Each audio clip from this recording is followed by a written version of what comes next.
Fala galera, beleza? Meu nome é Daniel, canal youtuber de anime, e voltamos finalmente com o ReZero segunda temporada. Esse aqui que é o primeiro episódio da segunda parte da segunda temporada. Vamos assistir, mas antes de mais nada, deixe seu like, se inscreve no canal e aperta o sininho para receber novas notificações, além de dar uma olhadinha no comentário fixado que tem link pra Amazon pra você comprar coisas com oferta e desconto. Na primeira parte tivemos várias revelações, inclusive Emília muito parecida com essa tela, inclusive pra mim é a mesma pessoa. E vamos ver o que esse episódio nos apresenta, né? Como que o Subaru vai sair daquela enrascada que o Rosval acabou fazendo pra ele. Afinal de contas, mostrou que tudo que tava tentando matar o Subaru era plano do Rosval, né? Então, vamos ver. Play! Já começou bem, que começou apanhando. Ah, é verdade. O último episódio da primeira parte foi o nosso querido Uber falando: você pode contar com seus amigos, pede ajuda pros seus amigos, não tente fazer tudo sozinho, você é um nakama pra mim. Caralho, cabeçada, tomando porrada, tá apanhando do Uber, caralho, dando lição de moral. Você é muito impulsivo, Subaru, e você acaba fazendo merda e tropeçando. Eu falei isso todos os episódios da temporada passada. Opa, tomou ele de novo, jiu-jitsu, judô, caralho. Chamou de orgulhoso e falou: você só tá querendo se exibir pra quem você ama. Você quer ser alguém digno de orgulho para a pessoa que gosta de você, não é? Então, várias questões envolvendo orgulho. O orgulho do próprio Subaru em fazer as coisas e mostrar que ele pode fazer, que ele é o único, inclusive ele acha, né, que é o único que pode fazer as coisas. Mas também o orgulho visto pela pessoa de fora. Então é o orgulho tanto dele quanto a demonstração de orgulho de outra pessoa para com relação a ele. E isso acaba fazendo o Subaru pensar única e exclusivamente nele e no que ele pode fazer, e não pensar no que as pessoas podem fazer por ele, porque aí ele teria que dividir esse orgulho, né, com essas outras pessoas. Para seu amigo, eu sou seu amigo. E pensou na Ekidna e no Rosval? Eu pedi ajuda para o Rosval e para a Ekidna, mas não deu certo. Porque eles não são seus amigos, Subaru? Tá querendo pedir ajuda pra gente mais forte que não é teu amigo. E você tá deixando de pedir ajuda pras pessoas que você considera mais fracas. Ou seja, você não reconhece o poder delas, você não conhece o benefício delas. Você não pediu ajuda. Desembucha, mano. Desabafa. Porra, eu sou teu amigo, mano. Conta comigo, seu filho da puta. Será que ele vai contar alguma coisa? Ele não pode contar que ele volta no tempo, né? Com a morte. Isso ele não pode contar, de fato. Ele vai ter que contar coisas como: eu sei o que pode acontecer.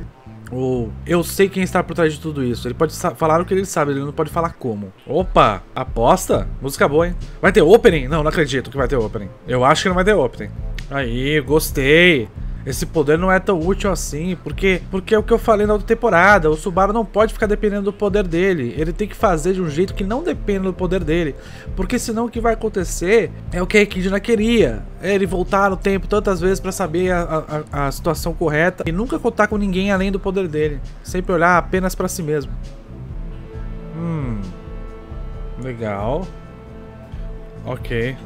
O Rosval tá tendo uma discussão aqui do Rosval com o Subaru, e é uma discussão interessante porque o Subaru tá falando: não vou te perdoar, mas eu quero você do meu lado. Por quê? Porque ele reconhece a força do Rosval. Ele tá falando: se eu conseguir, você vai ter que jogar o livro fora, o livro da Ekidna, e vai ter que me seguir. Ou seja, vai ter que estar do meu lado. Não é que eu gosto de você, é que você é forte. Então, o Subaru fala: eu não tô pensando com o coração agora. Ou seja, ele está pensando um pouco mais logicamente na situação, sem pensar no que ele sente sobre aquilo. Ou seja, ele está menos impulsivo. Então é um comportamento menos impulsivo do Subaru. E aí o Rosval joga pra ele: você não tá sendo muito ganancioso com relação ao que você quer fazer? Porque você tá querendo fazer coisas sem abrir mão de nada. Você acha que isso é possível? O Rosval não consegue compreender. Por quê? Porque pra ele é necessário abrir mão de coisas pra conquistar os seus objetivos. E aí o Subaru tá falando isso: eu vou focar no meu objetivo, mas o meu objetivo só vai ser possível se eu abrir mão da minha impulsividade e se eu contar com as pessoas que eu conheço e as pessoas que eu tenho ao redor. Então isso não é necessariamente uma ganância, isso é uma percepção de que ele só vai alcançar o objetivo dele sem ser de maneira egoísta, se ele poder contar com pessoas fortes ao redor, mesmo que ele tenha algum sentimento negativo para com relação a elas. Olha, informações importantes de Rosval: você tem 3 dias e você vai falhar. E aí o Subaru mandou: quem viver verá. Aposta direta, straight bet. Resolveu um problema do Rosval, pegou a informação e agora tem que lidar com a questão do Garfield. Interessante. Uma outra coisa importante é o Subaru falando que ele confia na Emília, que ele vai ter que acreditar nela pro plano conseguir ser realizado. Ele não tem outra opção. Se ele quiser que as coisas aconteçam como ele quer que aconteçam, se ele quiser de fato que esse plano dele tenha um sucesso, ele vai ter que contar com a Emília, ele vai ter que contar com as pessoas sem mesmo elas saberem que ele tá contando com elas. Ok, outra coisa interessante da postura do Subaru. Ele fala pra ela que ele não quer impor a ela a autoridade que ele tem. Ele quer convencer, quer conversar com ela, para que ela entenda o porquê que ela é importante pro plano dele. E isso faz o quê? Isso faz com que talvez ela até se empenhe mais para fazer o que ele quer, né? Porque ele não vai estar mandando, ele vai estar falando para ela: você é livre para escolher o que você quer. Eu tenho um bom motivo, espero que esse meu bom motivo seja algo que te motive, Lolibaba. Outra coisa interessante, ele tem a percepção que ele não sabe o que pode acontecer com o Garfield, porque o Garfield é imprevisível para ele. E aí ele fala: para eu conseguir entender o Garfield, eu preciso conhecê-lo um pouco mais. Mas eu não acho que ele vai ter esse tempo, então ele vai ter que perguntar para as outras pessoas o que elas acham do Garfield, o que elas acham que o Garfield é, quais são as motivações do Garfield. Tem que perguntar isso aí antes. Aí agora eles mudam um pouquinho de assunto e ela fala sobre o propósito da criação dos clones e o caralho é 4. Tem 4 dessa Loli? Meu Deus.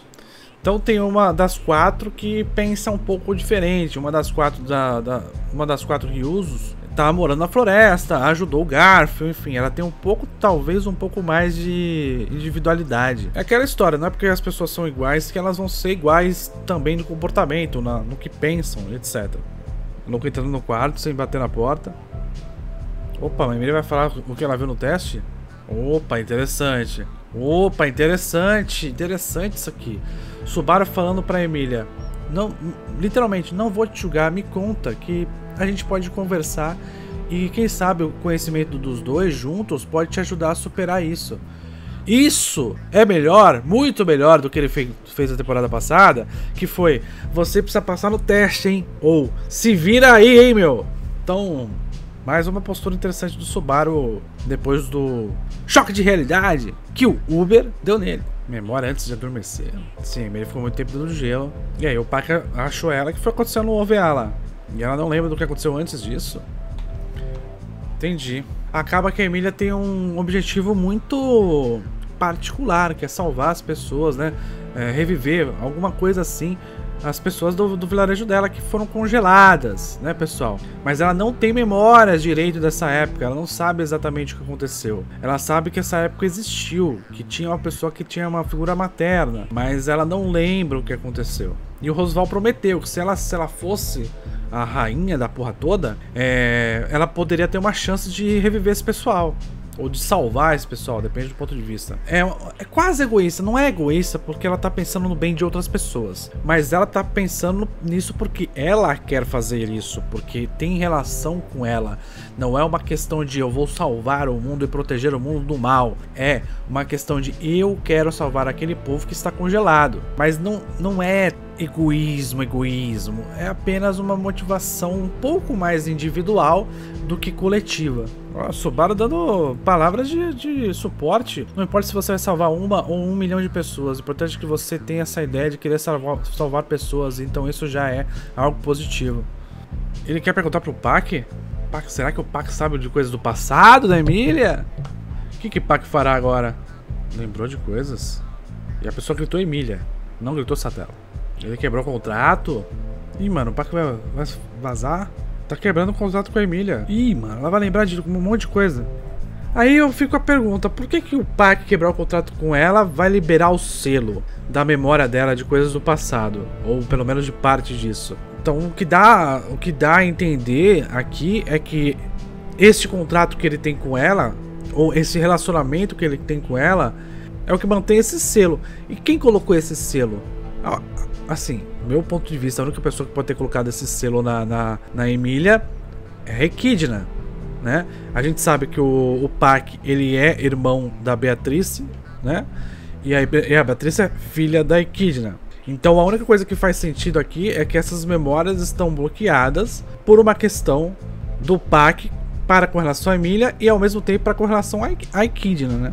E outra coisa interessante é que o Pac o Pac vazando e ela lembrar da família dela é uma coisa interessante porque ele tem esse papel de família. Então é como se toda a questão familiar da Emília tivesse centralizada no Pac e formatada no Pac. E aí quando ele sai, ela tem acesso a experienciar essa questão familiar, experienciar o passado dela com relação à família. Então é como se tudo tivesse selado no Pac. Esse relacionamento dela do passado com a família tá selado no Pac. Quando ele desaparece, ela tem acesso a essa informação. Provavelmente o Pac foi criado pela Equidna para selar essa memória da Emília. E por que essa memória da Emília tá selada? E será que é só o Pac que tá selando essa memória? Então, vamos ver. Ele ama. Muito bonito, hein? Sumiu. Vixe Maria, mano. Pesado, hein? Acabou o episódio? Não, tem coisa pra caralho. 5 minutos ainda. Ele tem um ódio da bruxa, né? O Garfield. E a Emília tá falando pra ele, não tem relação nenhuma com a bruxa. Tem, sim. É o Garfield. Foda que a Emília agora perdeu a família, né? Ao mesmo tempo que ele ganhou memórias. Subaru se propondo pra ajudar. Subaru dando aquele suporte que ela precisa.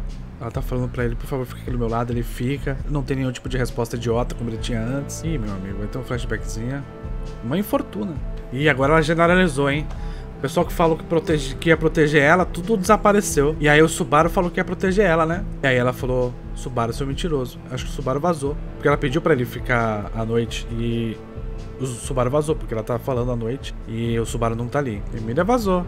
Não achou a velha. A velha e a Emília sumiram.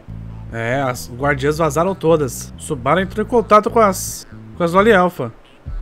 Discussãozinha entre o Uber e o Garfield ali. Vão sair na mão, acho. Bora conversar, bater um papo aí. Bom, vamos lá, considerações finais para este primeiro episódio da segunda parte de ReZero. A Otto tendo um papel predominante para a mudança total do Subaru, falando que ele pode contar com as pessoas e que ele deveria ouvir as pessoas ao invés de ser egoísta e orgulhoso. E ele começa a mudar de comportamento. Isso já vinha acontecendo em alguns episódios anteriormente, mas nesse aqui ficou muito mais claro o comportamento diferente que ele tá tendo. Ele tá menos impositivo, menos impulsivo, ouvindo mais, que era uma coisa que faltava demais no comportamento do Subaru, chegando a conclusões sem pressa. Muito importante. Não tá desesperado para salvar as pessoas. Ele entende que ele precisa ouvir mais, confiar mais, esperar mais as pessoas ao redor dele do que apenas acreditar no seu poder e nele mesmo. O poder dele não é tão importante assim, o poder dele não é tão forte assim. Ele não vai poder escolher o futuro se ele contar apenas com o poder dele. Porque se ele fizer isso, ele vai sofrer demais e as pessoas... E o futuro não vai ser um futuro onde as pessoas estejam com ele porque querem, por exemplo, mas porque ele mudou tanto a linha do tempo que isso acabou sendo uma consequência inevitável. Papel muito importante do Otto, papel muito importante da Emília, papel muito importante do Pac. O Pac sair foi, como eu falei, é uma coisa muito importante para a Emília começar a ter contato com o passado dela e poder de fato enfrentá-lo a ponto de superar esse teste, né? Ou pelo menos tentar superar alguma coisa desse teste. Mas aí eu me pergunto, se o Pac selava esse passado dela com relação a esse contato que ela tinha com a família, então o que mais está selado nela? O que mais, além disso, desse contato com a família, está selado nela? Que ela não pode ter contato porque ela não tem maturidade, talvez, ou porque isso faria ela sofrer demais. No final, ela desacredita das pessoas. E aí o Subaru, mesmo tendo mentido pra ela que ele ia ficar do lado dela durante a noite toda, ele sai, ela se decepciona, mas ao mesmo tempo ele reaparece, mostrando que, embora ele tenha que fazer coisas, ela pode contar com ele e ela não tá sozinha. Então vamos ver como que isso vai continuar no anime. Espero que vocês tenham gostado. Deixe seu like, se inscreve no canal, aperte o sininho para receber novas notificações, dá uma olhadinha no comentário fixado, tem link pra Amazon, pra comprar coisa com oferta e desconto. Vira membro do canal! Muito obrigado, valeu, falou!